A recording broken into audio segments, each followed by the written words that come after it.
Give me that, hey, cause y'all ain't. Give me that, cause y'all ain't. Give me that, I gotta amp it up, cause y'all ain't loud enough. I gotta amp it up, cause y'all ain't loud enough. See, no, amp it up, it ain't loud enough. Been plugged in, I'm powered up. Got more time in, I'm houred up. Blessings coming down, I'm showered up. We got the fame and the name, yeah, you heard of us. Ways you can do the same, you ain't heard enough. We'll grab a seat, grab a plate, yeah, we serving up. Won't cost a thing, free game, yeah, we serving up. Yeah, amp it up, loud enough. Amp it up, loud enough. Amp it up, loud enough. Amp it up, loud enough. Amp it up, loud enough. Amp it up, loud enough. Amp it up, loud enough. Amp it up, loud enough.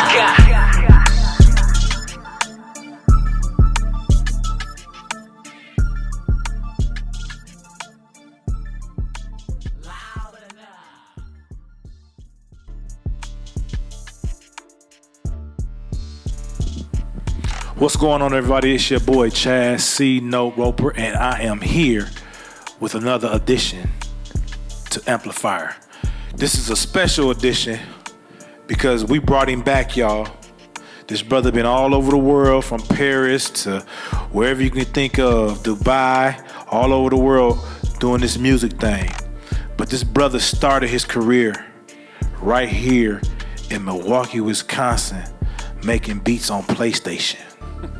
Now this man is in the Big Boi studio with some of the greats. I can name Chris Brown. I can name Jacob.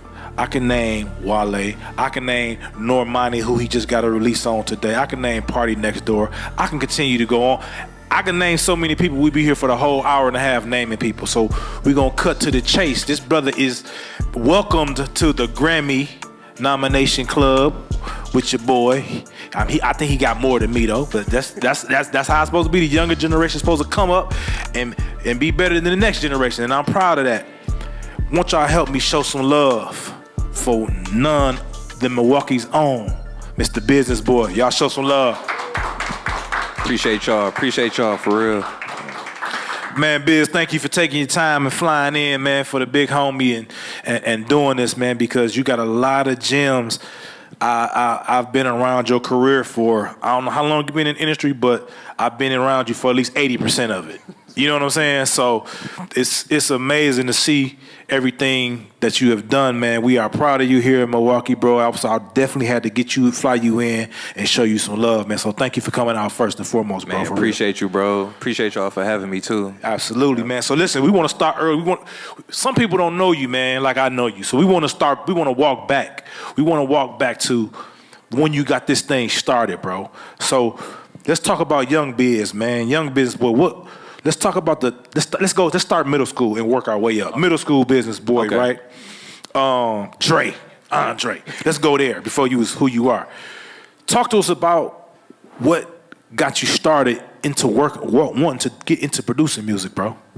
So in middle school, I grew up listening to like Bone Thugs and Harmony, Jay-Z, like 3 6 Mafia, all of them. So I always wanted to be a rapper, and I was rapping. And I just transitioned to the production side because I just wanted to be more behind the scenes, you know what I'm saying? Mm-hmm. So middle school, I was playing basketball. I was just trying to figure it out. I went to Daniel Webster. And, a lot of the times I was just trying to figure it out, bro. You know what I'm saying? That's and cool. Music was like, it's always been there, though. It's always been there since elementary school. I remember doing talent shows with the bros. Super young, performing Crossroads, Bone Thugs and Harmony in elementary school. Right. And I remember writing just at a young age because I was so amazed by the sounds. Mm-hmm. You know what I'm saying? As a kid, you like coming up and you like, yo, what am I listening to? What is, like, how they creating these sounds? How they putting it together? You know what I'm saying? So I always was fascinated with that. And yeah, middle school, creating, learning, being bad, like in the streets. Yeah. Y'all know how Milwaukee gets you. Yeah, for sure. In your environment. And then fast forward high school, freshman year, played basketball, still was doing music. RIP my bro Tank. I was rapping with him, and we just doing a lot of mixtapes together. Okay. Sophomore year at Washington, got kicked out, and I was just trying to figure out from there. So that was a pivotal moment because I'm like, yo, I just got kicked out of school. What am I finna do? Like, mom's was disappointed. Like, damn, you really got kicked out. So I had to go alternative school for a year, but still doing music. Still, they had a piano at the school, the alternative school. I'm on there practicing every day. And then fast forward, went to Vincent. Okay. Tried the basketball thing again. It didn't work. And graduated 2006, I graduated from Vincent. And 2000, as soon as I graduated from Vincent, I got FL 7. My homie Crazy, he got me FL 7. I'm like, yo, I needed this, you know what I'm saying? And then fast forward 6 months later, I met Prep, my homie Prep. He live out in LA too, he from here. Yeah. Bro, Prep gave me so many sounds, sound banks, Omnisphere, like everything, like drums. So that's what really elevated my sound. Right. And then I think I met you at the same time. And then you was giving me like pure game, y'all. Like Chad, like when I was younger, he was just giving me so much game. And it was rare, you know what I'm saying? Like in that generation, you didn't have a lot of people. Right. Like, yo, you should do it. You should do this. Or like Chad got me to sign up for ASCAP. Right. And I remember this vividly. He was like, yo, don't only get the writer side. Get the you got to get the publishing side too, so you can get paid double. So I was getting writers checks and publishing checks. So I remember all of that vividly. So yeah, man. Yeah. And the thing is, you absolutely right. So when I was coming up, because I'm a generation before you, and the generation before me, it was about them being the star, right? And if they were smart, what I noticed is you would, if they were smart, the generation before me, they would have had me, they would have had Rico. Like a lot of us who did huge things, they would have had us as the young, like how you, my young homie, I would have been theirs, but they were too busy on their high horse. So then we end up shooting past them. So I said, whenever I get in position, I want a lot of that to happen. Whoever comes behind me, I'm gonna help every single one that's serious. They had to be serious. And you were serious, Prep was serious, Dub, Brandon Washington Dub, he was serious. Milton Adams, Milton, he was serious. Travis Harris, still going crazy. He's one of my clients. He's going crazy. You know, so Sounds. He was, you know what I'm saying? So all these people who are movers and shakers in the industry. These are all, and it's a lot of people I'm missing on the list, but those are a lot of people that I said, when I get in position, because at the time none of y'all had really placements like that. Y'all was learning the game, and I was working with everybody. So I was trying to explain to y'all this is how it's working in today's music industry. This is what y'all need. And you took it serious, Prep took it serious, Milton took it serious, Travis took it serious. And all four of y'all, within the last month and a half, have had releases. Every single Travis, he and Bad Boys 2 soundtrack. Bad Boys, You with the Normani. Somebody else you had today too came out. You had two. No, I just got 2 records on Normani. On Normani. Yep. And then Prep, Party Next Door. Yeah, Prep executive produced Party Next Door latest album. He's from Milwaukee too. He from Milwaukee. He from same neighborhood as him. And then Milton just did, I think, Coco Jones or something like that. He going crazy. He going crazy with Babyface now. So my goal was to make sure that I didn't do to y'all was done to us. And it works. So now if I need something, it's nothing for me to call Biz, Prep, Tone, Trey, whoever. I just did a theme song with my kid is like this superstar kid, right? Way more intelligent and bright than I am. So I'm doing his stuff. I called Travis to write the theme song. I called Sean Hinton, who's like in their thing, who's Mary J. Blige's music director. He produced it because I've showed love, so people show love back. And I think that's what the generation before me missed, but my generation embraced that, how we embrace y'all, all y'all. You know what I'm saying? So I love it, bro. And just so you guys know, before Bizness Boi was who he is today, he had a production team called the Elusive Orchestra, where he was trying to put on people, and he wasn't even all the way on yet. Like, he was literally trying to put other people, producers on, and he wasn't even on. Facts. And that's when I was telling, and I was telling him, when you get on the airplane, because we fly a lot. Yeah. I got to fly in the morning. When you get on the airplane, there's a reason that the stewardess or the flight attendant says, in cases of an emergency, the mask will drop out. Place your mask on first before you try to assist others. Because if you can't breathe, how you gonna help somebody else breathe? And I was explaining that to Biz back in the day when he had, which was, the idea was great idea, but somebody has to take the lead and have the direction for the team. And you got to be that person because it's your vision. So I was like, make sure you get in position. And then when you get in position, you can bring everybody else with you. And that's what, you took that concept from when you had Elusive Orchestra and you duplicated it when you out there in LA. Because when I come out there to see you, it's a crew of y'all making beats, man. Yep. It's like a factory. Yep. So talk about that process, bro, of having that team, putting the team together, and then what you do as a leader of the team. So I feel like my role is to I love helping people. So I signed Darrell right out. He from here. He did Bow for Ray Nitty, and we've been doing a lot of stuff lately. I signed my bro Theory, Blake. I got my homie Kareem. I don't know if y'all know who Friday is. Yep, he did it. So he did like 10 out of 14 records on Friday album. Executive produced that. So basically, like, all the gems he gave me, I was like, yo, I'm on now. Let me just try to help. You know what I'm saying? So I be signing writers, producers, and my plugs is they plugs at the end of the day. So if Normani hit me, Chloe, Party Next Door, and one of my bros around that produce, I'm bringing them with me. And I just want them to meet the artist, because at the end of the day, music is like one thing, but the contacts and the networking is another thing. So I feel like it's real important to, like, get out in the world. Even if you can't move, just travel. You got to get out in the world. You got to shake hands. You got to meet people, because that's how I got ahead, literally. Because my music is dope, but it's like a trillion producers in the world. You know what I'm saying? Mm-hmm. So I think what stands out is just networking. But yeah, like, just building the team, bro. I think I got like 5-6 producers now. Mm-hmm. A few of them went like gold. Mm-hmm. I signed 94. He from here too. We did Believe It together for Party and Rihanna. Mm-hmm. That went platinum. Mm-hmm. And then we did Bear With Me for Tiana Taylor. Mm-hmm. That went gold. And then me and Rel been going crazy. We got some stuff with G-Eazy next week. Okay.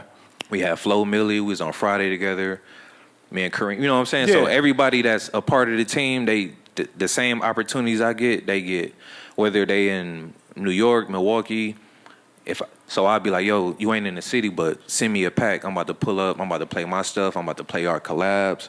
I'm about to play just your beats, whatever, and we gonna figure it out. So yeah, that's how I be running it, and it's very successful. Everybody I signed just got records. Blake working heavy with Blast. Mm-hmm. Like, everybody literally got their own plugs, but plugs we got together, my plugs, whatever. So I just built the team, still building too. Mm-hmm. So looking for more producers, looking for more writers. So I'm just trying to help people at the end of the day. Just like you helped me. Man, it's all love, bro. Man, to me, that's what it's about, though, is because when you put people in place, and man, you were talking late last night about life after music. And I made a lot of money in music, but I make way more now that I'm not even in music. You know what I'm saying? But so me and him was talking about life after music. And you can talk about life after music when you set yourself up. Everything is about equity in this world, right? So if I'm getting 20% of 5 people or 6 people, that's 120% for me without me even being in the room. So the goal is to help, my goal when I had Big Sound with all the producers, Milton, all everybody, Prep was one of my producers. What I was trying to do was make carbon copies of me, but better. A lot of times people will try to make a copy of themselves, but only they'll try to hold it back. Like, I want to be the one to bring what Timberland is. I want to be the one to discover Timberland. I want to be the one to discover for Pharrell. You know what I'm saying? Or Swiss Beats. To me, that shows a real leader where you're able to push the talent, because they did more than me, for the record. I did some big stuff. I got some Rihanna plaques too. You know what I'm saying? But what Biz has done is another level in every generation. So whoever comes behind him supposed to do it another level up. You know what I'm saying? Because the door is open to them now. You know what I'm saying? And when you can get rid of ego and do those things, you can still continue to make revenue even whether you're in that place or not. So what he's doing is extremely smart. It's like buying a home, a duplex that already has tenants in it. That's the perfect ideal situation, is you can buy 15 duplexes with tenants in it at $100,000 a piece. So you know you coverage, because you're gonna at least get $3,000 a month per house. Because I don't know how much rent is, but it's at least $1,500 a month, right? So you're getting $3,000 per property times 15. So that's how you gotta look at this music game. As long as you got writers and producers that's publishing, which is equity in the song, coming back to you forever. And don't let it get sampled. Them checks is different. I'm telling you from being sampled before. Those are some different checks. You know what I'm saying?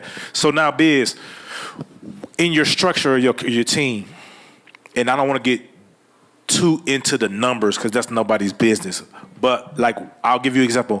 When we did a record for Brandy called Acapella Something Is Missing, it was me, Lachey, TC, and Sounds. So it was 4 of us. All of us had, not everybody didn't write, so Sounds was on the production side. I was on the sonics, engineering, and writing side. TC was on the writing side and the vocal arrangement side with me. So everybody's doing different things. Yeah. So what we did was 25 apiece. We didn't even care. 25 apiece. Sounds, since you are considered the producer, you go handle the production fee, but then you gonna bust it down this way for us. You understand what I'm saying? We had this all figured out. Now, mind you, not one of us knew if the song was getting placed. What we did was we handled the business prior to the song being placed, which is the way to do it, because when you handle it after, people forget what you talked about in the studio. All right? Now, unless it's your family, that's different. So when it comes to the business of busting stuff down, what's a good rule, without giving your business away, what's a good rule to go after as the leader of that situation?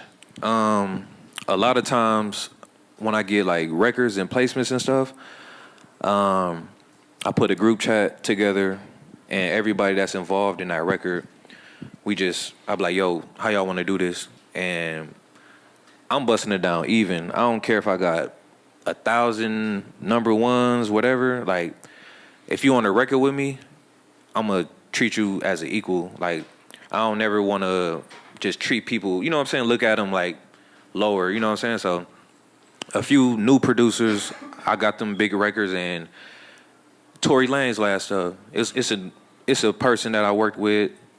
They ain't got no placements. This ain't first one. We did 25. Right. You know what I'm saying? Because I just want people to come into the game like, oh, it ain't really shaded like people really say and I want to be that light. Right. So a lot of times I'll be like, yo, let's just bust this down even. Mm-hmm. Boom, they got 30 G's for me. They got 40, whatever it is. Mm-hmm. It's your first placement. I'm going to give you half of that. Right. Just because I want you to, you know what I'm saying? Just feel good. Yeah. So yeah, it don't really matter. I just want to treat people equal. And I feel like that's where I'm at. That's why I'm where I'm at today, because it's good karma at the end of the day. And I just want them blessings to come back. And, you know, I believe in God. So right. I just want people to feel good. I want their spirits to feel good. I want them to be happy about records coming out. I want them to tell their family, like, yo, I just got this record. Mm-hmm. This is my first placement ever.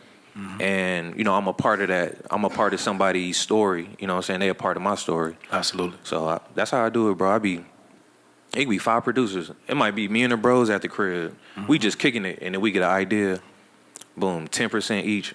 And if it's a writer on the record that I know, they don't pay writers in the industry. I don't know why. Right. But if it's a writer that I really rock with and we locked in, they getting part of the money too. Like I just did that with Normani. Yep. Normani stuff. I'm like, yo, my lawyer had hit me and I told him ASAP. I'm like, yo, we gotta give 7, Ariel, Prep, we gotta get them, you know what I'm saying, in. So he got me my own fee. And, when the bread come in, I'm pressing it down with them, you know what I'm saying? So I just want people to feel good because I don't know why they don't pay writers, but if you work with me and we locked in, I'm giving you whatever you need. Like, we gonna chop it up, boom, here you go. Yeah. You know what I'm saying? Couple racks, 5 racks, whatever. Because people got bills, and a lot of times the game is crazy because songwriters got bills too, and you don't even know if the song gonna go crazy like that. Right. So they gotta wait like 9 months to get like a publishing check, and if the song don't go crazy, they don't get nothing. It ain't really like a big check. So yeah. So that's how I be maneuvering around. Yeah, and I think that's important, man, that you said that because that's why you blessed, man.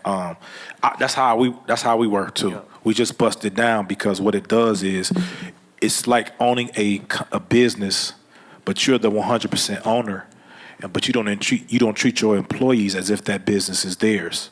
So what kind of work are you going to get out of those employees? You know what I'm saying? So that's how you should think about it when it's music game.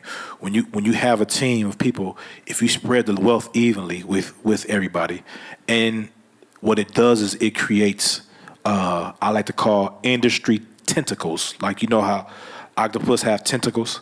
So y'all in every room without being in every room. So I'm in several rooms because my people are in those rooms, and they're representing us. So and they feel good, and they are going to go to bat for you. Nobody's going to be able to talk crazy about you or talk bad about you because they're going to vouch for you in rooms that you're not even in. See, the key is not what people say when you're around, it's what people say when you leave the room. That's how this industry really works.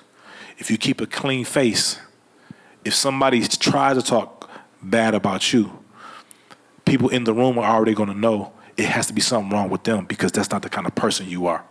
So make sure when it comes to building your team that everybody's eating on your team because it's going to make the morale of the team that much greater. Thank you for that, Biz. When we talk about the art of production, what are some keys for you as a producer when it comes to producing records for certain kind of artists? So I'll give you some examples. When I vocal produce for a Rihanna, I think one way. Then when I vocal produce for a Brandy. So when you produce for Friday, as opposed to a Meek or Drake or whoever, Party or whoever, what are your thought processes when it comes to the artist? Man, so my production style, I feel like as a producer, when you first start making beats, you be trying to like put all these sounds in these beats to like, they had like a lot of beat battles coming up. So you tried to make the hardest beats, but you couldn't really rap on them. So I remember in beginning times, I just used to have so many sounds in my beats. I moved to Atlanta 2011. I learned a lot down there. And a key moment for me was, I don't know if y'all remember Big Block. He had this group Boys in the Hood with Jeezy. Block Entertainment. Yep. Block. So Block was rocking with me tough. I played him some beats. And he liked them, but he was like, Biz, why the hell you got all these damn sounds in this beat? Like, bro, you got a melody here, you got a melody there, you got a melody there. It's like, and that stuck with me. I'm like, damn, you right. And then when you hear music today, a lot of stuff be simple. It'd be like drums, it'd be like keys, and then it might be like 2 other melodies, but they counter each other. You know what I'm saying? So my production style is like, yo, when I'm doing R&B, I'm trying to give them a platform where they can just sing and they can get their melodies off. Because if I do too many melodies on my end, it'll throw them off. They writing, you know what I'm saying? Mm-hmm. So sometimes I might play like some keys and I might have like a vocal behind it, right? And I just send that to them. The writer, like a real writer, they're going to write to it because they love the simplicity of it. And once they send me the song back, I go back in on it. I do drums. I do like, you know what I'm saying? Post-production.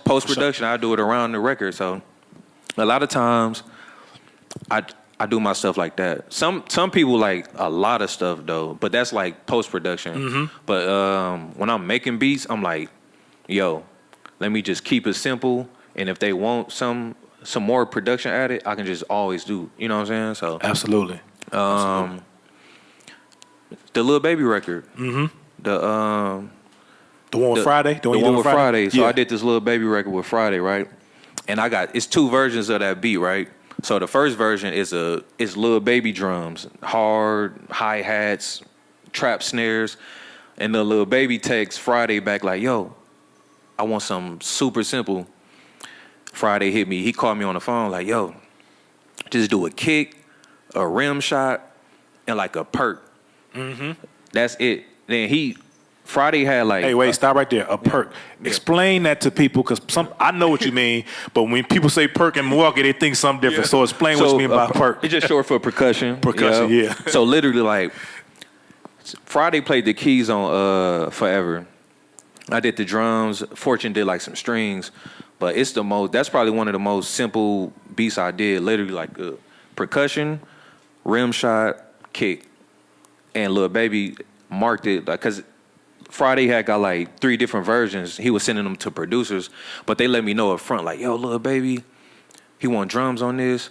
I'm sending it to you and Fortune. I'm sending it over here. Then I'm sending it over here. I'm like, cool. And Lil Baby picked my version because Friday was sending me screenshots. He was like, this the one I'm going with. So I'm like, all right, bet. But I was shocked, though, because it was like, it's the most simple drums. And then when the song came out, it just went crazy. So, yeah, a lot of times I just keep it simple, y'all. Like, production, you don't got to overdo it. Even when you thinking, like, when you get stuck on production, sometimes you just be like, yo, I'm going to just leave it like this. You know what I'm saying? Because all they need is a vocal over it, and then it sounds like a full song. And if it's a singer, they're going to do like harmonies, backgrounds, and they're going to make the song full. You know what I'm saying? A lot of these beats that you hear Drake, when you listen to Drake music, especially the earlier days, 40 had like some pads, some keys, a kick, and like a snare. Right. And that's it. That was it. And that was the sound. You know what I'm saying? So simplicity at the end of the day. And as a producer, you got to know how to let the vocal do the work. And I'm heavy on letting the vocal. I'm a vocal producer first before I do anything. So I'm heavy on letting the vocals do the work, especially if it's some kind of singing or some kind of melody. It doesn't have to be an R&B song, but if it's a melodic record, you got to let the vocals do the work. And then that's when you come from the producer that's making the beat to the producing of the song. And it's a difference between somebody who's making the beat and somebody who's producing a song. There's a beat maker and there's a producer. Bizness Boi is a producer because he knows how to produce the entire song. Some people just make beats, and that's okay. You need those people as well because they have ideas. So those who have ideas are great to have in the room, but you must have a true producer in the room. And Biz, talk to me about the difference between a beat maker and a producer from your perspective. Both are dope to me. So if you a beat maker, you can just send artists beats and they just get on there, but you don't really gotta be at the studio with them. You know what I'm saying? I do both. I be at the crib making beats, but I also like pull up on them. I'm like, yo, you should do it like this. Or I'm in the studio with them like, yo, you should do this better. You know what I'm saying? Just trying to make the song better at the end of the day. So both are great though, because, you know, beat makers, a lot of people don't like to get out the crib like that. You know what I'm saying? They might be introverted. You know what I'm saying? They just want to make beats and get artists on there. You know what I'm saying? So, right. And producers, they just like super hands-on. And producers don't have to make beats at the end of the day. Like, right. You can get a choir, you can get like a whole, you know what I'm saying? You in the studio, you got strings, you got a piano player, but you telling them like, yo, you should play the keys like this, or you should do it this way. That's producing. Right. You know what I'm saying? That's producing. So I like doing both. I like making beats, and I like being at the studio with my beats and like, yo, because they might be like, yo, can you take this sound out? Bet. Mm-hmm. And then I might be like, yo, that pass, you should throw that, you should put that on the record. Like these melodies, because a lot of times we be in the studios, they mumbling, you know what I'm saying? They doing melodies and they not really saying words. So that's how the song start. You know what I'm saying? So and I'm like, yo, pick that pass. This sound like the hook. This sound like a pre. And we in the studio together, like figuring it out, like literally, like.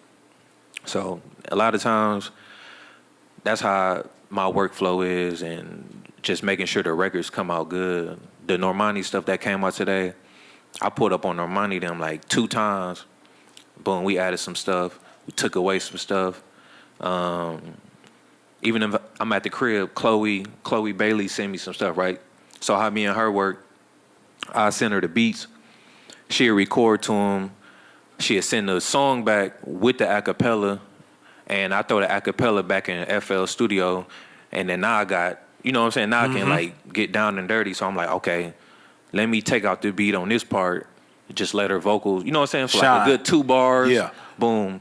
And then let me add, this part the hook needs some more production. Let me just add like 2 more sounds. Boom, I finish that, send her back to her. She be like, yo, I'm loving this, you know what I'm saying? So, right.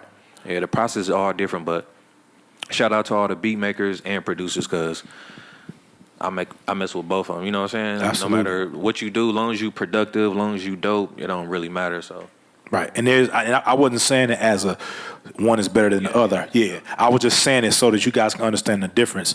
Just like he was talking about producers, one of the greatest producers who never touched an instrument when he was producing was Quincy Jones. Quincy Jones produced one of the most selling albums in the world. He didn't play one note on the whole album. He got on the phone and called Rod Temperton. He got on the phone and called the bass player and the percussion player and all these different writers and producers to create Michael Jackson's album. And every year to date, it sells 1 million copies every single year, still right now, from 35, 40 years ago. So you don't have to, that's how I produced too. When I was working with them, everybody, what's the point of me getting on the keyboard or a drum machine or the software when I got 5 wizards, and then I got a guitar player so I could sing what I want to Sean, and he gonna give me, I was like, can you chord what I'm getting ready to sing? So I'll hum the melody, and he'll give me the chords progression to that. Or I'll sing what I want, and Prep or Biz or whoever play the keys to what I'm singing. Then I'll be like, well, I got this melody idea, and I'll sing the idea, and no sooner than I'm finished, Miltone had a hook. I got some words. Yeah. So literally, you don't have to be the guy that always, or female that always come up with all the ideas. That's why it's called a collaborative effort. There's a reason why Drake has the longest run in history. Anybody know why? Because he has a team. He don't try to write everything and do everything himself. Even his producers have teams.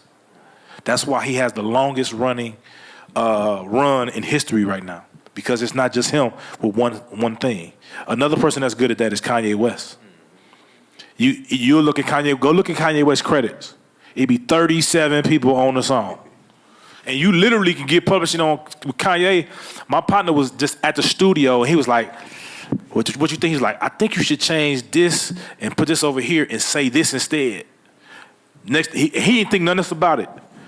Kanye West's attorney found him and said, hey, yo, Kanye gave you some publishing on the song because you changed this and this and that. He's like, oh, I wasn't doing it for that. He was like, it's Kanye West, take the publishing. You know what I'm saying? So those who last the longest in the industry have teams. You don't think Timberland and Metro Boomin, all these people, 88 Mafia, 808 Mafia, are doing all these things by themselves. They created a team. All right? So now, moving from the production side, let's get into the business side. When it comes to the placements that you're getting with these artists, we all had numbers as producers that we want this number or that number. Back in the day, we can get a lot more than we could. Now, how do you finesse the business portion of your production when you're dealing with like Chloe or Party or whoever? Or Friday or Baby, whoever it is you're working with? How do you finesse the side where the business doesn't get in the way of the placement, but you still are satisfied with what the business is? Yeah, so a lot of times they'll be like, yo, send me your attorney information. I send my attorney information. So I let my attorney handle everything first. my attorney hit me back like, yo, they got so and so bread. So, and then that's when I'd be like, okay, well, if they starting at that number, if they starting at say like 20,000, I know they got like 25, 30. You know what I'm saying? So a lot of times I tell my attorney like, yo, see if we can get a little bit more, because like I said, it's other producers on the track. So if I get more, they get more too. You know what I'm saying? Right. So that's a lot of the business is like that. Sometimes I split the bread. Sometimes my lawyer, he'd be like, yo, on this particular record, they got a business boy fee for you. They'll take care of the other producers too, whatever they want. So it just depends, you know what I'm saying? So a lot of 90% of the time, it don't get in the way. Like it's rarely no bad business. Even if they like try to lowball me, like I don't take it personal, you know what I'm saying? Like, I just tell my lawyer like, we ain't doing it, or they need to give me this, and then we can move forward on the record. So, but yeah. And that's key. I was waiting on you to say that. Did y'all catch what he said? I'm not taking it personal. Did y'all catch that? When you're doing business with people, no matter what type of situation you got in the studio, you got to understand when you're dealing with artists and you're dealing with their teams, 9 times out of 10, it's not the artist even giving the numbers out. It's coming from the team. When I was on both sides of the fence. I was the producer trying to get the money from the artist and the label, and then I was the manager negotiating with producers for the artist. So I want to get, as the manager, when my artist has a record coming out, I want to pay the producer as less as possible without offending them. Let me say that, because I'm a producer first. So I want to make sure they get paid, but I know what numbers I'm working with. So if there was artists I was working with, and when I wanted to work with Biz, they were saying we can't afford what his fee is right now, not knowing this family. You know what I'm saying? Because they know what their budgets are. But I'm like, no, this we can go get whatever we want from Bizness Boi. Trust me, if I go to him and explain, because he know I'm not gonna lie. If I can get him 100,000 a track, that's family. I'm gonna get him 100,000. But if I know we only work with 30,000, but I need 5 beats, I know who I'm going to, and he can be like, "You found it don't even matter. Let's go." Fact, especially if they dope. Like, yes. If somebody coming to me and they super dope, it's like, yo, like this sound crazy, and y'all got a budget? Because a lot of people think like, yo, I can't afford Biz, but sometimes you just gotta hit me or the team and then send me the record or let me hear the music. Because a lot of times in my career, I didn't gave people, I like, yo, just give me like a higher royalty or give me something on the master. We can always, like this music stuff, we can always figure it out. If Chad hit me like, yo, we only got like 5,000 a track, and he know my fee, but I'm like, yo, this song dope. Like, bro, let's drop it. Let's drop it. Okay, you only got so-and-so, whatever it may be. I don't care, like, because I love the song. Right. Let's do the business and let's get the song out, because I got to say at the end of the day, like, with my attorney, I'm like, yo, we know what we getting, but this is family right here. Let's push this through and make sure they good on the business end, and we can get the song out and we can celebrate it. Absolutely, and that's key. Everything we've been talking about boils down to relationship. One thing about, I can say this is my 24th year in the music industry, I think. In the 24 years, I don't have any bad blood with anybody. Whether we worked and stopped working, we ended amicably. You know what I'm saying? So we still can get back if we need to work.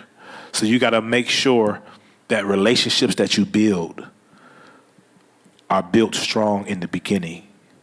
Quick story. Rico Love and I was working with Jamie Foxx in LA. And there was a young man who it was his first day as an assistant engineer. So he was basically the runner. He would go get our food. If we needed some tea or somebody needed something, that was his job. His name was Antonio. And with Antonio worked with us that week, it was his first week, we treated him like he was Bizness Boi. If Biz was coming to the studio, we treated Antonio. We never met this gentleman, but we treated him that way. 7 years later, we were working at a studio called Westlake Studios in LA, right? Westlake is like one of the big spots. 7 years later, I go there to do a Rihanna record with Rihanna. Who was running that studio? Antonio. He was the intern, but now today he runs that same studio. Now, can you imagine if we treated Antonio like trash and he runs the whole studio? You know what I'm saying? But when he seen me, he ran up and hugged me because how we treated him. And I hadn't seen him in 4 or 5 years since then.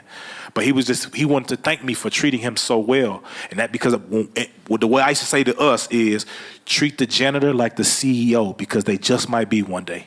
So you always treat everybody with respect because you never know where that relationship. And to this day, I can go back to that studio for $0 and mix a record. I've done it before. I can go do whatever I need at that studio because of how I treated him 7, 8, that's 10 years ago now. You know what I'm saying? So everything that Bizness Boi and myself is talking about is all about relationships.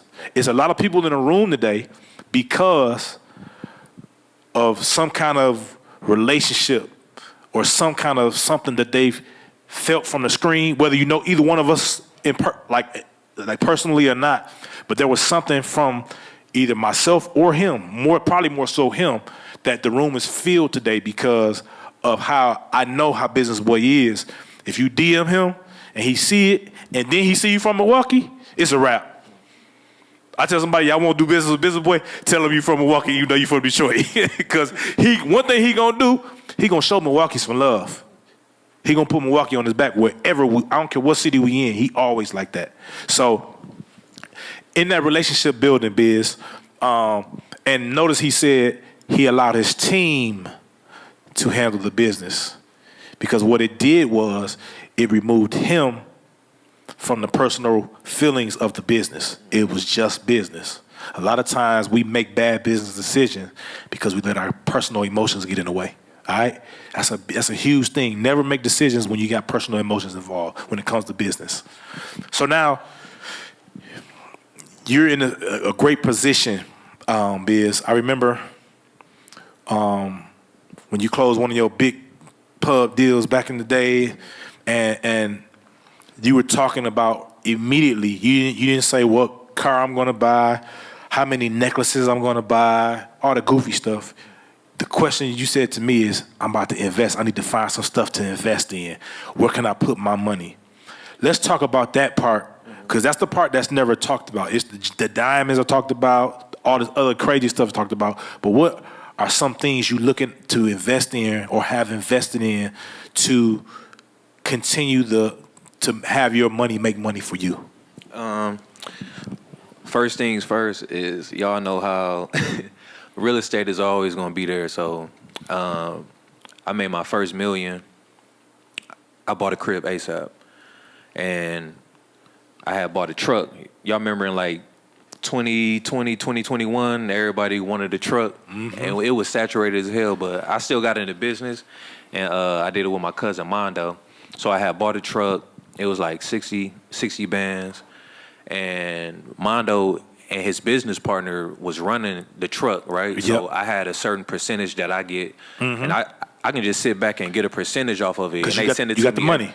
They send me a check every Monday, you know what I'm saying, straight to the bank. So that was the idea. I live in California. Them taxes is crazy. So you can do like life insurance. A lot of like people in the industry, they don't think about like retirement because we young. They don't think about like life insurance. But if you put like 20, 10, whatever you want in your life insurance, that's like tax free. You don't gotta like pay that to the IRS. You know what I'm saying? Retirement money, you can start early, like literally, like your first big check.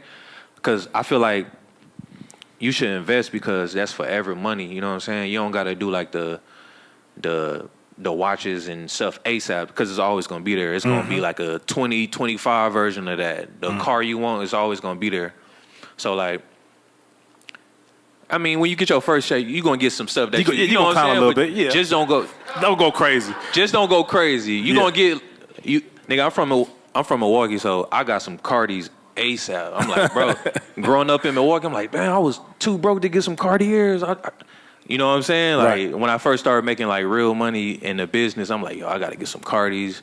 I got to get this. You know what I'm saying? A lot of stuff that you didn't get growing up, you know what I'm saying? Your struggle days. But I just didn't go crazy though. Like I bought like some shoes. I got like a couple other things, but I was like, yeah, let me get the crib. Let me get another crib. Let me get the truck. Let me invest some money in this up and coming company. They're gonna go public soon. You know what I'm saying? Like, Absolutely. You know how that goes. So, what we was talking about earlier, signing people. That's real estate in itself. Facts. Like what you said earlier. Like basically, y'all know how pub deals is 50-50. They keep their 50. When I'm signing people, I get 25, and then the publishing company get 25. You know what I'm saying? So that's like real estate. What we was talking about yesterday? It's a lot of we've been talking about a lot. We talked about a whole lot last night. So another thing we were talking about, like you said, the life insurance thing. Another thing when he talks about the life insurance policy, right, is if you outlive that policy, which is normally 20 years, that money is yours. So if you stuff $1 million in there, $20,000, whatever you stuff in that policy over the time, the duration, that money becomes yours that you can borrow against, that you could use for investing in property, whatever it is you want to do. So these are things, and anybody out here got children, kids? So if you got kids, especially if you're a man, I really say this with men, there's no way you should have kids and not life insurance. That's the worst thing you could be as a man, is have children. And I'm not saying badly, but I'm saying it so you can be like, oh, dude, making a point. My son is 2.5. I had life insurance 15 years ago. I had to get new policies because the ones I had back then are close to expiring, and my child is about to be 3. So if you have a kid, especially, please have life insurance, because the last thing we want to do is you was the hottest, the freshest, the dopest, but we go funding me to throw you in the ground. We shouldn't have to go fund me to throw you in the ground. That's embarrassing to your family. So please, but not saying we want you to die. I was just using that as an example.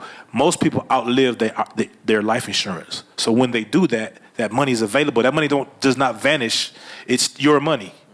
So make sure you're investing in yourself. Like Biz said, you get $1 million, throw $100,000 in a life insurance policy right out the gate. And maybe you might want to bust it up into $5,000 every month, but you know $100,000 is going straight into that account over X amount or 200, whatever number you want to use. So think in that terms, because now when you got gray hair, I used to have waves like Biz. I had the 360s. I was killing everybody. It's over with, right? But financially, it's not over with. So I can really afford a trap toupee if I need one. You know what I'm saying? But you want to make sure that when you're in your younger years, you're setting yourself up for now. When you're in your mid to late 40s, like myself. Another thing too. I don't know if y'all got if y'all savings accounts and stuff. Like instead of doing the savings account, do the high yield. Like that's always gonna be the go-to, because you want your money making money. Say like you make $1 million, right? You put 100 in high yield, but it's grossing 4% every year. So it's, you know what I'm saying, that 100 just not sitting. Right. It's compounded. It's, man, every year you just boom, more money, and you can add money to it. You know what I'm saying? You get like another big check. Or let me add this to the high yield account. Exactly. That's going to gross even more money because you add money and stuff. So like stuff like that, I did that, and S&P 500, like just like stocks and all that type of stuff. So yeah, I got a business manager too, so I be trying to have like real conversations like, yo, I want to have money forever and leave money behind, so what I got to do. So, and another thing that we don't talk about in the black community is a thing called trust. Are y'all familiar with trust? So when you buy property or when you get big checks, you have a trust set up. And instead of the companies paying you, because you can get taxed a certain, your trusts get taxed way differently than you, right? And what the trust does is it holds all of your, I'll use for lack of a better term, wealth. So you put your house in your trust, you put whatever revenue you have, streams coming in, and then you pay yourself and or your team and family members out of that trust. Now, let's say, God forbid, something happens to you, the state that you live in cannot take your property. You want to know why? It's protected by that trust. So the trust owned the property the whole time. I saw a story about a football. When I say football, I mean soccer player. And he made like $800 million. But he didn't have the team pay him. He had the team pay the trust. And the trust was headed by his mom. He got married. The wife that he married was trying to take him to the cleaners, really. She married him to try to get some money out of him. Well, she didn't understand what the power of the trust was. So nothing that he owned was in his name. And he never got paid from his trust. So on paper, guess how much money he made? $0. So when she divorced him, guess what she got? $0, because the trust owned all that money. So she was sick with it productions because she thought she was getting over, but because he knew what trust did, it protected him. And just the same way that trust protected him from his ex-wife, the trust protects you from the government.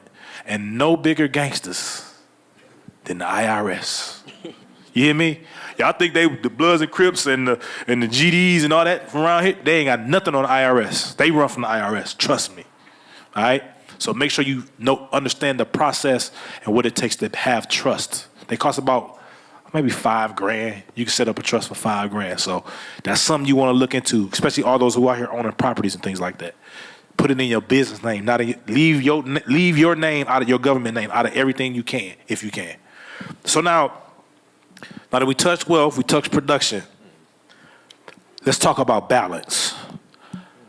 Man, you were talking again. We talk a lot about like exercising, meditation, all that. So talk about some of the things you do to stay balanced instead of just because we have especially in the days we came in, the work ethic was another level. We would sit and do 100 songs in a month, 200 songs in a month, and it'd be R&B where it's harmony arrangements and everything. So talk to me about how you balance things so you don't burn yourself out.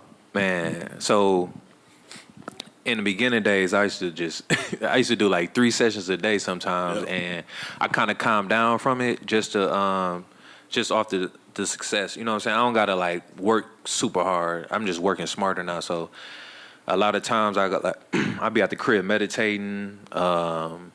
I get out in the whip. I go drive through the mountains, clear my head. I go by the beach. I just park and just chill. You know what I'm saying? Listen to some meditation music.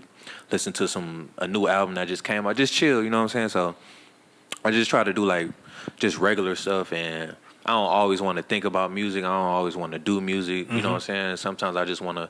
I be at the crib on the game. Sometimes I be on Call of Duty with me and Party. We just be on me, Party, Prep. We be on Call of Duty playing Warzone. We don't even talk about music. Exactly.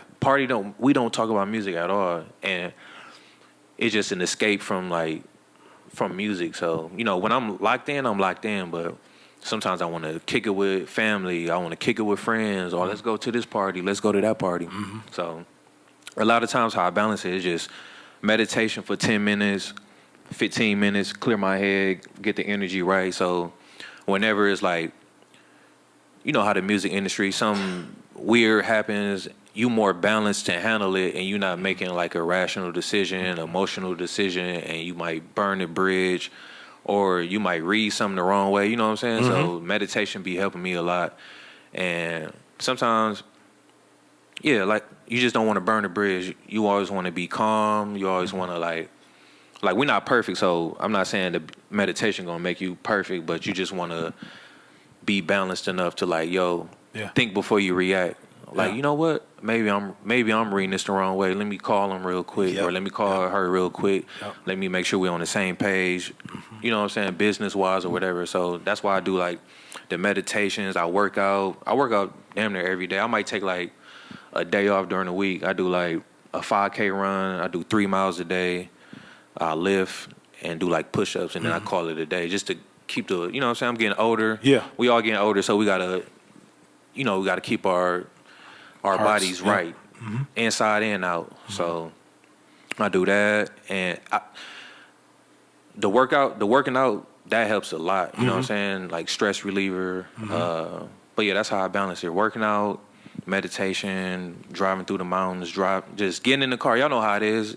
I know y'all get in the car sometimes like, yo, let me just get in the whip. Let me play this. Let me just go on the night drive and just clear my head. Or you might not even play music. And then like you get ideas that way too. So Absolutely. yeah, you just balancing it that way. So And that's key, man. Me and Biz, me and Biz set this up. Was it February? It was like a long time ago. We set it up. And so my cousin passed away, right? And I still had to handle business for this. So I reached out to Biz about getting some pictures for the flyer y'all see. But I didn't know that one of his close friends passed away. So I hit him about getting some pictures. He like, man, give me a minute. Such happened. I'm like, that's crazy because the same thing happened to me. Yeah. So I didn't take him saying, give me a minute personal because I know how I felt when I found out what I found out. I can only imagine what he felt. You understand what I'm saying? But had I not been clear-minded, I could have took something that was not meant intentionally wrong, completely the wrong way. You understand what I'm saying? So that's what balance. Yeah. When you have balance, it won't allow you to see the negative. If you know somebody's not a negative person, you got to give people grace. So that's what balance does. It allows you to give grace that way, and then for grace to come back your way as well. You understand what I'm saying? Now, I normally don't do this in Amplifier, right? It normally just me and the guests talking, but because y'all came in so heavy to show love, like we got like maybe 5 or 6 seats available, right? If anybody has any questions before we move forward, I want you to go to that mic right there, and I'm gonna give you an opportunity to ask Biz any questions you think you may have, or something that may particularly fit your particular individual situation. So if you got questions, just line up over there. We're gonna get like maybe 5 or 6 questions. Make sure you turn the mic on, my brother. And when you go over there, what we gonna need is your name. Yeah. Okay. So we're gonna need your name, and then we'll give you. What's your name, my brother? Meech. Meech, how you doing, brother? Thank you for coming, my brother. We appreciate you. Meech, what's your question for Biz? Go get in the studio. man, I leave Monday. Where bro at? Eli, yeah. You said but realistically, like a realistic answer. So my grandma's birthday tomorrow. I leave Monday. I'm thinking Sunday. I'm just trying to, cause I ain't been to a studio in Milwaukee in a minute. Mm-hmm. And Eli always be showing me love, like. And Eli owns what studio? High Five Studios. We gonna shout him out cause he come through to show love all the time at Amplifier. So I'm gonna shout him out.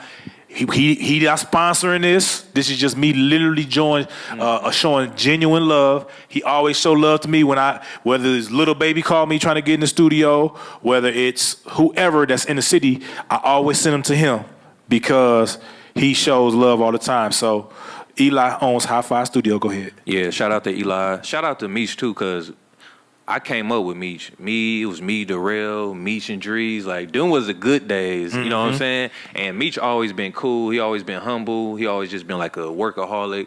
And he's still doing this thing today. So shout out to Meech. Yeah. What's your name, my brother? My name is T. Woods. T. Woods. I appreciate you coming out, and I appreciate you too, Chad, doing this event, y'all both putting on for the city, pushing the culture.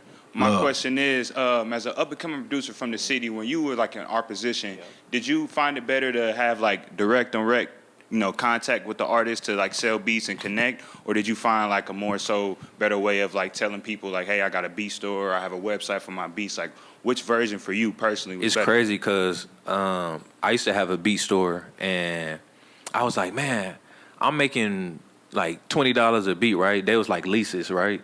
And I was like, man, but I want to be like the Pharrells. I want to be like the Kanyes and the Timberlands. So in my mind, I'm like, all right, let me make this money to pay the bills for now, but eventually I want to be like an exclusive producer. So the beginning days was, let me have a beat store, right? And then I just closed it, and I was just like, more direct contact. Right. And 2009, like when Twitter, all that stuff first started, that's when I was online heavy. So a lot of times what I did, I'll go on the Twitter search bar and I'll put in like need beats or certain keywords producers send beats to, and I'll find like different artists like, oh, Meek Mill needs some stuff, or this person. And it was like easier to network online back then. Like now it'd be kind of hard to like reach out to people, DM them, because people were not gonna read it. But back then, people was hitting you back. Like, you wouldn't even expect. I'm like, yo, this person just, I'm telling the crew, I'm like, yo, this person just hit me back. They talking about send a beat. You know what I'm saying? Send some beats. Yeah. So back then it was just easy. But now I feel like for up and coming producer, take trips, bro. Like, I always be stressing, like, yo, if you can't move from Milwaukee, just get your money, have a travel budget. Like, yo, all right, this is my check, but 10% of my check gonna go to this, and this the account like where I pay for my flights. Yep. I'm paying for my rooms, and let me go to LA, let me go to Miami, let me go to Atlanta. But like also follow like DJs, follow people that's throwing like events. That way you will know you're not traveling to a city and you don't know what's going on. You going to cities with a purpose. Like, yo, I'm about to go to this city. This person gonna be there. They gonna be there. I want to network with them, and a room full of people that you can like. Somebody in there can change your life. A few people in there. So that's how I feel like people that's up and coming should get down. Like, yo, let me follow this DJ. He always got events going on. He flying this person in, or he cool with this person. Let me fly to Atlanta. Let me fly to LA. Boom, you pull up to an event, you RSVP, you in there. Exactly. And a lot of times in LA, you would think like people Hollywood, but if you in the same building as them, the same room, they looking at you like, well, this person in the same room I am. Let me chop it up with them. Mm-hmm. And bro, I'm telling you, people be coming out to LA with me. I be like, my bro Kesey pull up to LA Grammys, right? He with me the whole time. He meet everywhere I'm at, he with me. You know what I'm saying? He networking on his I don't even got to introduce him to people. He doing it on his own. He in there with like top writers, top producers, top artists. And he just going around the room because he a hustler. And that's how I feel like, you know what I'm saying? You should just move like that. Sure. Real strategic. Yep. Blessings. Appreciate y'all. Yeah, my dog. Yep. And it makes a lot of sense, man. We was back in the day, they used to have these things called like music conferences, like the GCI and all these things. And when you're in those type of situations, just like when we get off the stage, we can't run away from y'all. We got to come talk to y'all. That's how everything is. So those don't really exist like that, but like I was out there for Grammy week, and I was with it. I mean, it's different but even people that I knew that weren't established were in the same rooms, and when I would get through talking to an artist I've been knowing, me and Omarion was chopping it up. As soon as I walked away from him, anybody else could walk up to him. I seen Flavor Flav, and they're like, "Oh, dog, what's up?" You know what I'm saying? But just like I walk up to Flavor Flav, anybody could, because I don't know him. To him, I'm just a regular, a participant. You know what I'm saying? So that's extremely important to understand how to RSVP for those events and go out there. And if you don't have the connections, you might know somebody who does have a connection just to get on the list of certain events. I ran into Nas. It was an event that Mass Appeal had. I told one of my homegirls who did a painting for Nas, I'm like, well, I'm gonna go to this spot. It's Mass Appeal. He probably will show up. She was able to give him that artwork because I sent her the link. She got in, and obviously the link was like nothing big, but I just sent her the link. She got in and was able to do her thing with that. So, what's your name, my sister? I'm Issa. How you doing? Nice to meet you, Queen. What's your question? Nice to meet you. So, for a new producer for the new generation, what would be your biggest struggle that you faced coming into the production, and how did you overcome your struggle? It was getting them beats off, like, cause we was doing stuff like locally, right? And I was like, yo, this is dope, but I had hit a cap. So I feel like in the beginning, I was just trying to get bigger placements, right? Bigger records, bigger artists. So I'm like, okay, I'm producing for Ray Rizzy, I'm producing for Ray Nitty, I'm producing for, all these people. Mm-hmm. And they had motion too. They was going crazy. But I'm like, I want to produce for these type of people too.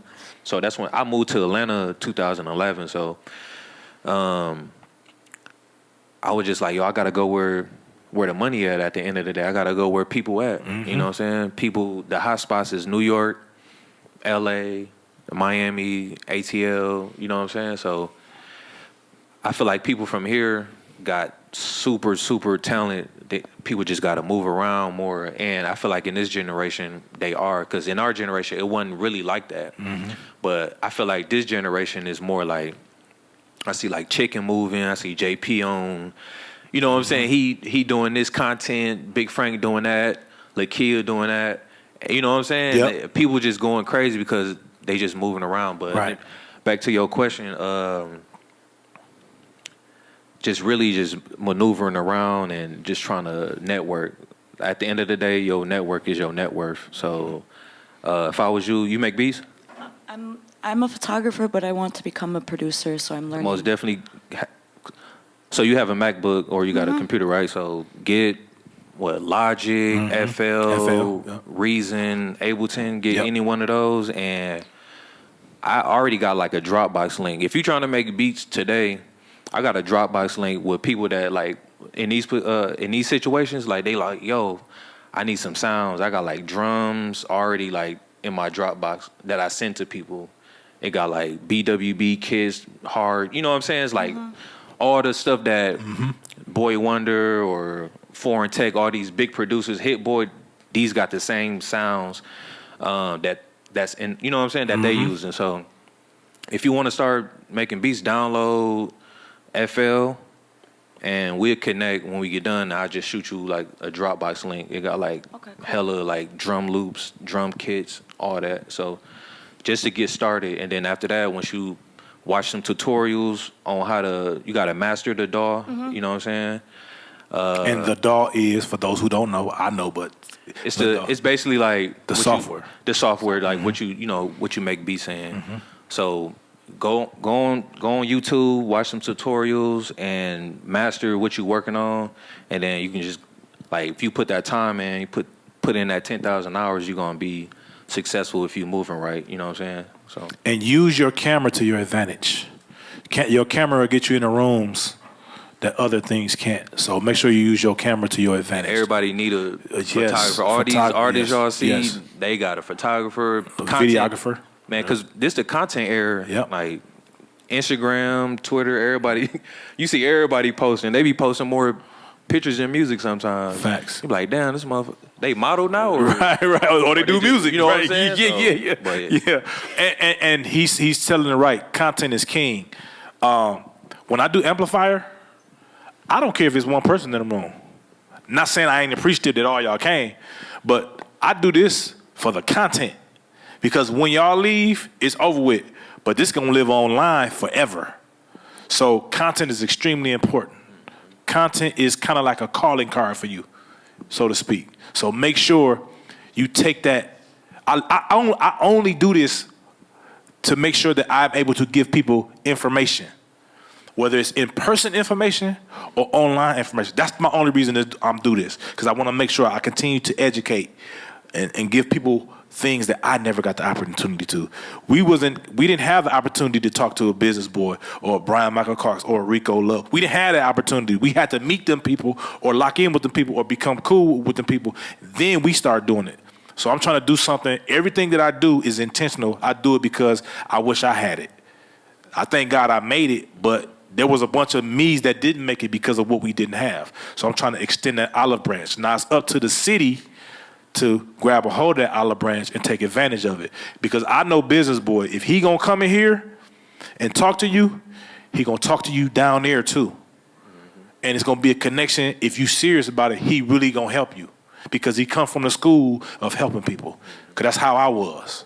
So for those who are actually in the room, for those who watching us online, we appreciate you. But for those who are here, take advantage of being in the room. What's your name, my brother? Yes, sir. Thank y'all. My name is Taylor Boyd. I'm from the city, Milwaukee. And Biz, I just want to know if you can touch on again and explain the difference. I just want to hear from your perspective, the difference between publishing, or from your experience, I'm sorry, the difference between publishing and points. I hear a lot about points on records. Yeah, points is it's just royalties at the end of the day. Right. So the label gonna buy the record from you, right? They buy the record from me. They need the exclusive rights. So they like, all right, we're gonna buy the record, but we're gonna give 4 points, right?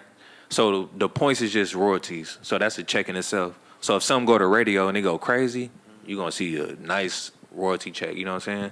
Publishing is like your company. So, you know, I got Bizness Boi Music Group. I got Bizness Boi LLC. So that's just your company. So you getting bread through your publishing. And then, like we was talking about earlier, through ASCAP, you got the writer side because you're a creator. So you're going to see a check on your writer side. And then when you log into your publishing side, you might see that same amount or like super close to it. Now you're getting 2 checks instead of 1. You know what I'm saying? Yeah. But royalties is just, the points is just royalties. So the labels, they give like, it'd be like around 4. If you push them, you might get 6. Yeah. If you push, but independent labels, like when I worked on Tory's 80s album, he did that independently, and they gave me like 20 points off of royalty. You know what I'm saying? That's just because he independent, he don't gotta like. Yep. It ain't this person at the label that need their point. It's not this A&R that need their point. It's just you and the artist. You know what I'm saying? So that's why they buy the exclusive rights, and then they like, all right, well, we're gonna give this person 4 points, or you know what I'm saying, 5, 6 points, whatever it may be. Right, and also you got to think about it like this.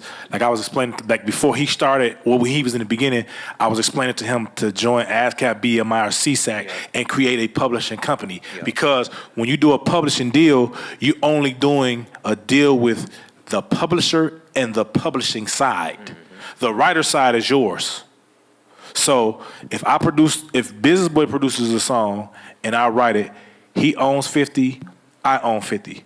My company, Big Sound Music, which is my publishing company, so Big Sound Music Publishing owns 25% of my 50. And then Chad C. Note Roper owns the other 25. I can then take the Big Sound Music Publishing's 25% and go co-publish it with a publisher out there. So I can go with Sony ATV, BMG, whoever, and co-pub with them. And then in that co-pub, it'll allow me to get in advance. But I still own the Chad C. No Roper's publishing all to myself, that 20%. So really my 50, if I do a co-publishing, it go co meaning 50%. That's what co-publishing means, hypothetically. Then, so I own me, and my publishing company owns 37.5 of that record, and that 12.5 from that 25 is then shared with the publisher that advanced me on that. You understand what I'm saying?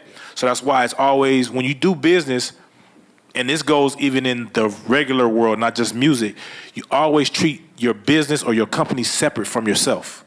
So I will get a credit card, American Express, under Chad C. Note Roper, but then I'll go get the same card because Chad has good credit. I can then, and let's say my card got 100 bands on it, so I got an AMX with 100. I can then go get another 75 to 100 for Big Sound Publishing.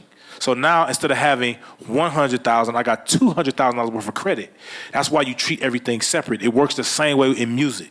You know what I'm saying? Even when our music companies, I have a American Express that says Chad C. No Roper and Big Sound Music on it, and they both hold the same weight. You see what I'm saying? So that's why you always separate the two, and you can always license. Like I can sell my business side of my credit. You can do the same thing to your business side of your music. So that's why it's always good to separate yourself from your business every time. Gotcha. All right? Thank you. Yeah, it's like having a podcast and got a video and the audio side. You sell them separately. You don't sell the whole thing at once. You get paid for your audio, for Spotify, all that. You get paid again for your video with YouTube or whatever, Vivo or whatever. What's your name, my brother? And your question? What's going on, y'all? My name's Joseph. I go by Silky.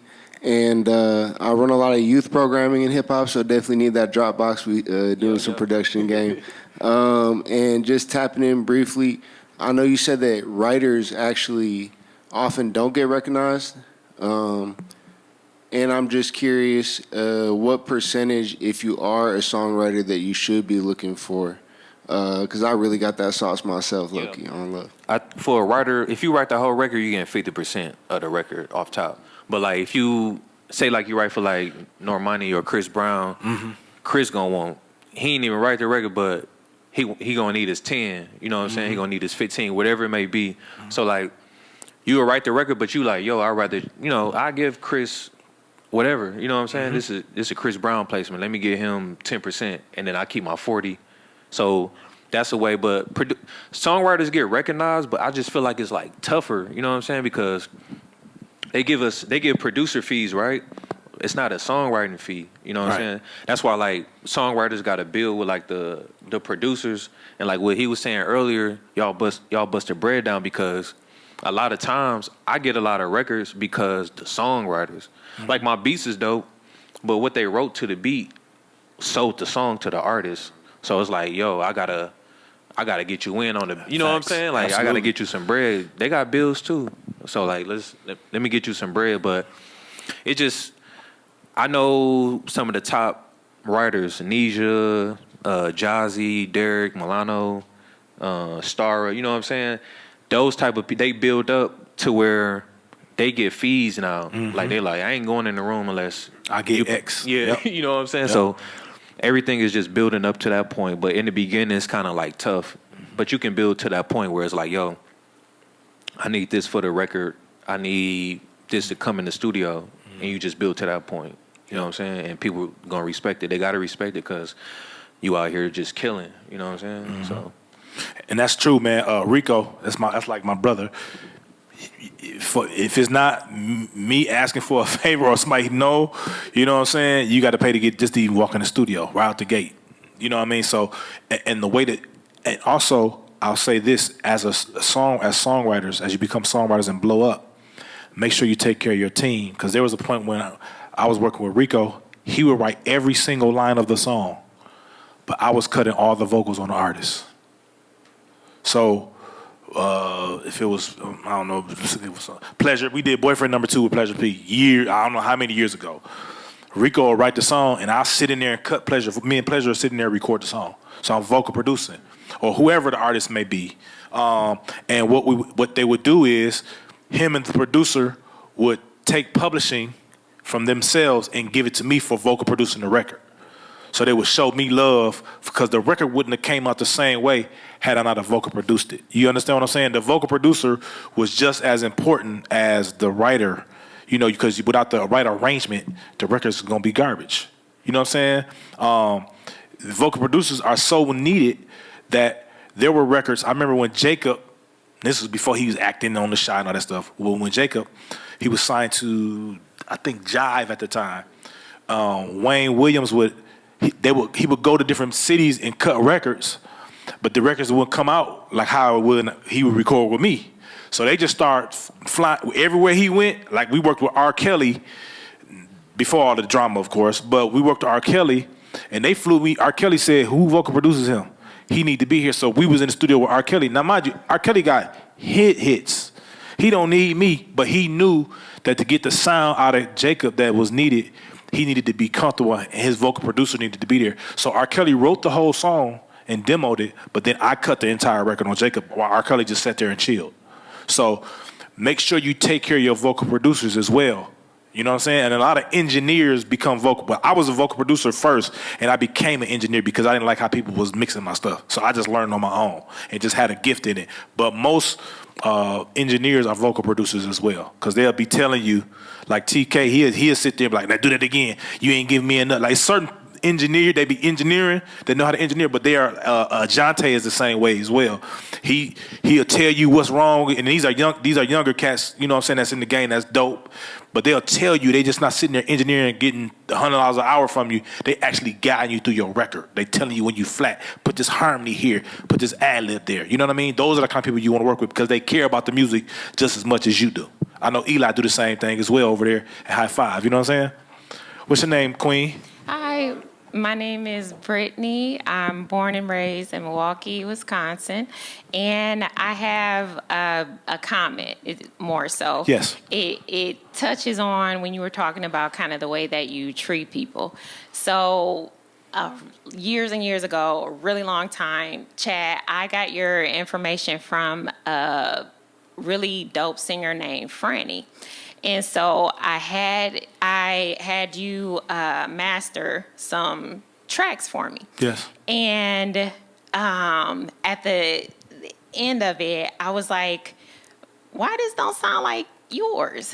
And you was like, it ain't no way. It ain't gonna sound like mine. You only got 5 tracks. Yep. You got more work to do. Mm-hmm. But it's like you kept it real with me, but you did it in such a nice way. And you were saying, you know, you like high school LeBron. You know, you have more work to do. And I took what you said and, you know, like put the work in. I took time off to, you know, like focus on real estate and stuff like that. But I'm getting back to the music. But the way that you probably don't even remember because it was so long ago. I definitely don't. Hey, when she started talking, I'm like, oh Lord, what did I say to this woman? Jesus, this Me Too movie, all type of stuff. I know I didn't do nothing wrong. I'm just playing, darling. But you kept it real with me, but you were still just so nice about it, and I'll never forget that. So I appreciate that, Queen. Thank you. I definitely appreciate that, Queen.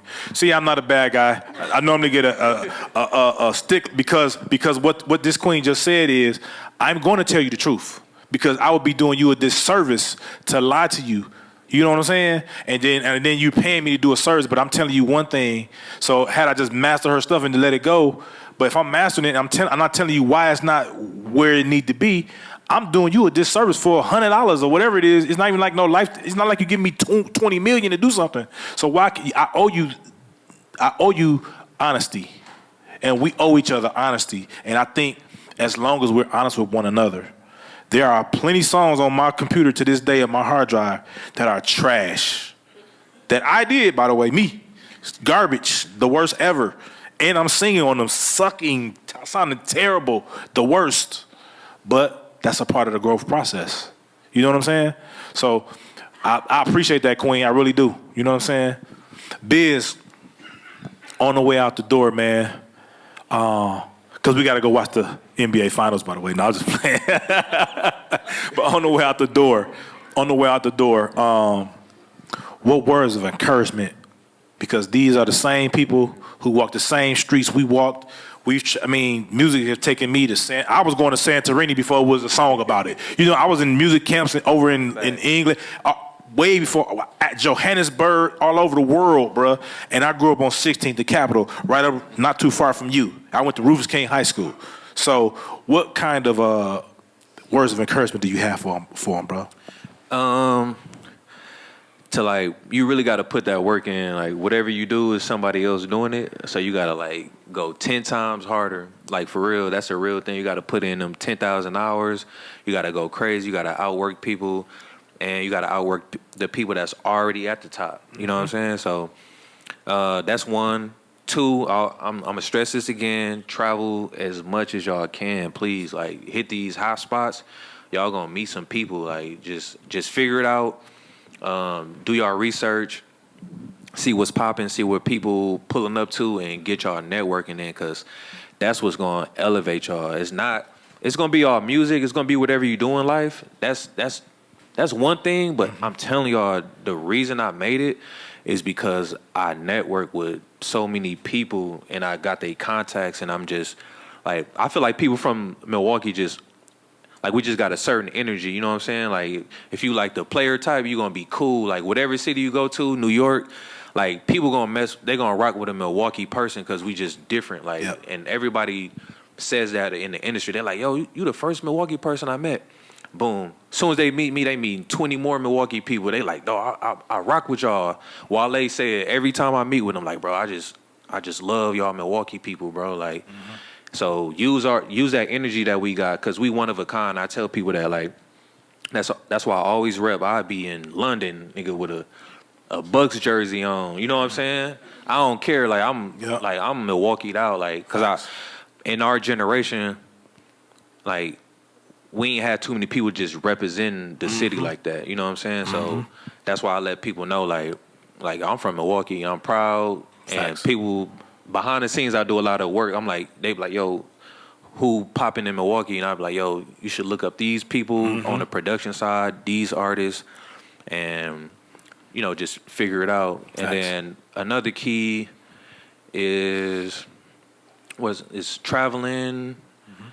Obviously, the music, networking, and just being a good person. Because, like, what she said, like, she didn't, like, come up there and, like, dog. She was, like, basically, like, you gave me wisdom, but you gave it to me in the most, you know, nice way. You know what I'm saying? You could have been, like, an asshole, but you wasn't. You was like, yo, I really care about you, so this how I feel about your song, so you got to be a good person, too. Like, you can criticize people, but you got to go about it, like, in a respectful manner. You can't be out here just, you know what I'm saying, saying anything. So, networking, make sure y'all put in y'all 10,000 hours. Like, really just put in the time, and really, like, if you whatever y'all want to do in life, you want to be a songwriter, you want to be a rapper, you really got to take it serious. Like, you can't be halfway in, halfway out. You either gonna be in and take it serious and put that time in, or you're not gonna make it. Like, at the end of the day, you're not gonna make it. So you got to really like just take it serious, whatever you're doing. Absolutely. And here's a trick I want to give everybody, because I've been on the executive side, the engineer, I've been the food runner, I've been on all sides of the industry, right? What you have to understand in this industry, it has went from being a transactional economy to a consumption economy. And I'm going to tell you the difference between the two. A transactional economy was like back in the day, where somebody has an album or a CD out, and you go buy the CD, and you go play it in your car, and that was the transaction to purchase the product. Now it's a consumption economy. What that means is all of us have smartphones, basically computers in our hand. We can listen to a song 3,000 times. We can consume it as much. But the difference is, before we could listen to it 3,000 times in our car, and we didn't know it unless it was on the radio. Now we're able to see you streaming it every single stream. So in knowing that it goes from a transaction to a consumption, you have to adjust your product. For example, if you're selling chicken, that's a transactional business. You come to my restaurant, you buy 20 pieces or whatever, and then you pay $20, $1 a wing. Now, I'm selling you the ingredients to making my chicken. So every time you want to download my recipes, so I got honey glazed, I got hot wings, I got this, you're downloading my recipes. So now it went from a transaction to you're consuming the actual how-to of the product. So you have to think about your music, your production, your songwriting the same way. How can I make what I do a consumption product instead of a transaction product? Did y'all catch that? If y'all can figure out that trick, that nuance, that's how you were success. I get success. I was able to have success with the artists from Milwaukee that I manage because I knew that what the gift that young lady had was more than transactional. How can I make what that transaction was that she has to a consumption? And we were able to get millions of dollars because we turned a transaction to a consumption. So if you can figure that out, I've never said this before, but if you can figure that out, there's millions on the table for you. Did y'all catch that? I gave that to y'all for free. Next time I'm charging $15.99. No, I'm just joking. But listen, did anybody pay to get in here today? If you paid to get in here, raise your hand. Nobody. Every time I do something, it's for free because it's what we like to give is called free game, right? So when we finish, I need at least 5 people to come over here and tell me what they got out of this today so that we can keep doing these things and keep bringing in hit makers, Grammy winners, Grammy nominees into this city so that y'all can mingle with it. And mind you, by y'all being here, I know it's love because Biz, but there's people coming in here that you don't know that you want to link up with that may not produce the record, but they might be the attorney to the producer. And that attorney then tells the producer, yo, I was in this city and I met blah, blah, blah. You might want to check this out. And boom, there's a situation. So make sure y'all stay tapped into what we got going on because we do these quite often. Now, I will say this is the first one I did on a Friday night. And I think I'm going to change it from Saturdays to Friday nights because it's easier to attend. So y'all just made it official for me to switch these to Friday evenings at 6:30 when I do them once a month. So I want to thank everybody for coming out. You could have been anywhere this evening, but you chose to spend it with us, and we appreciate you. In life, we go through things, but those things are opportunities for us to work our brain because we can't put our brain on a treadmill to work out. So what I want us to do in the future as obstacles begin to come our way, I want us to be grateful for those obstacles because that's an opportunity to build ourselves as businessmen and women, because if you can handle those situations that are personal to you, it's easy to handle the business. All right? So treat obstacles as opportunities. Treat your obstacles as your opportunities. And if you do so, you will understand that everything that you've been visualizing and wanting for yourself is available to you. But you got to understand that one thing about your dream It never expires. Peace. Thank y'all for coming out. God bless y'all.